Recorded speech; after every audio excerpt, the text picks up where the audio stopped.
I don't know what is more frustrating right now.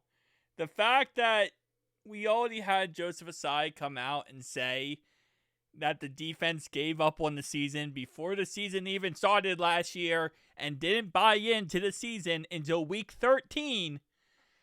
What's more stressful, that comment or Jamar Chase saying this? Let's just play the audio. Play the audio and let's get into this. I could say I wasn't mentally ready to be on the field. I was in my own head.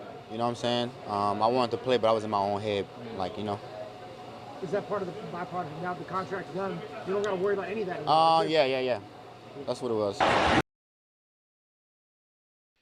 All right, so just mental recap that contract situation last offseason. Out, he didn't go to training camp. He was sitting out because he didn't get paid yet. And it was this back and forth whether or not he would even play or not. Well, apparently he wasn't even ready for the season because of that. Mentally, he was not ready for the season. He started off slow with the season because of the contract situation. Now, keep this in mind, okay? He's starting off the season slow because of the contract situation. We start off the season, he's down with injury, right? Obviously, Joe is fine. Our offensive line is dog water, right? We saw Trent Brown right away. He doesn't really kick off that much. Our defense already gave up on the season. Man. I'll be honest with you, and this is not taking a shot at anybody, but I do want to go ahead and preface this by saying I am surprised Zach Taylor is not fired. Because hearing all this stuff, we didn't have a chance last season. We had zero chance, and we still went 9-8 and almost made the playoffs. 9-8 and almost made the playoffs. If the Chiefs would have beat the Broncos week 18, we would have been in the playoffs. Which is insane to say because, it's like our whole team gave up. We couldn't stop the run. We lost a whole entire defensive line pretty much. Chris Jenkins, he had a thumb injury where he was out. McKinley Jackson was out. We were really on such a bad note with Sheldon Rankins go down with injury that our fourth defensive tackle, Jay, was our starter.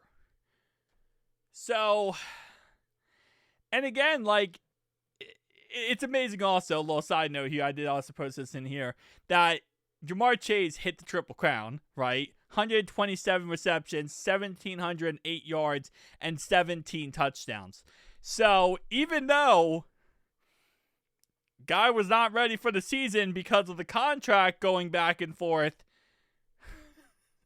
he put up these stats, bro. That's why Chase is right here, man. That's why Chase is right here. But that's insane. That's absolutely insane, to be honest. And also, a little side note. I'm gonna try to do this. Whoa, hang on.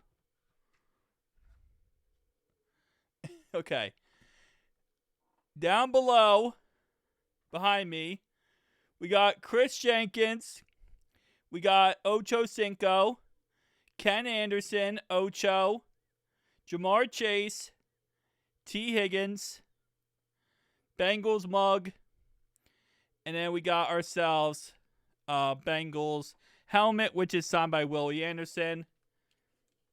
Okay, on the wall, Miles Murphy, Joseph Asai, and Cam Sample. Trying to do this like this, always a fun times. Obviously, we're going to need those guys, Cam Sample, Miles Murphy, to have a fantastic freaking season. But I don't know. It's like we were destined to have the worst season of all time. And I guess that's even more. We lost Dax Hill, we lost DJ Turner, we lost Logan Wilson. We lost pretty much everything. Jermaine Pratt had an awful year. And we were literally if we would have just won week 1, we would have been in the playoffs.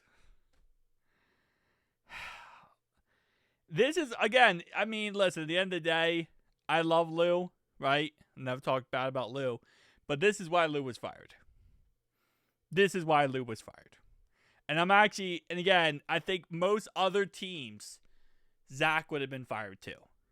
Because when you have your players coming out and saying, yeah, we gave up on the season before the season even started. We didn't think we had a chance here. We just couldn't get it. We couldn't buy into the season.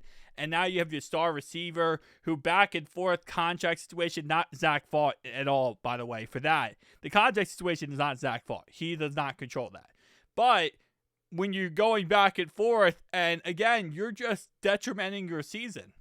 And right now, we're dealing with the Trey Hendrickson situation. Thankfully, we're going to be good with Jamarr Chase and T. Higgins. We are so blessed that those guys got signed already. I can imagine going into the season with those guys not signed. Especially hearing now with this. We had T get hurt early last season. Trent Brown goes down with an injury. At one point, we lose Amarius Mims with an injury. Like, last year was literally Murphy's Law. Whatever could go wrong will go wrong. And it was... Oh, man. Here we go. Like, it's like every single player now is coming out with a war story from last season. Yeah, we just didn't think we had a chance. We just didn't do this. We didn't do that. Yeah, it was awful. Like, okay. How did we correct it? Like, that's... all I can say mentally is, okay, here's what we did. Now, how did we correct it moving forward? Right? Because you can't change the past. You can only change the future. You can't change what you did in the past, like Jermaine Burton, for example. He can't change his past. But what he can change is what he's doing now, and he's doing amazing now. He's doing everything he should be doing now, which is great. But you can't change what happened in the past. Tell me down below your thoughts and opinions. I'll see you guys in the next one.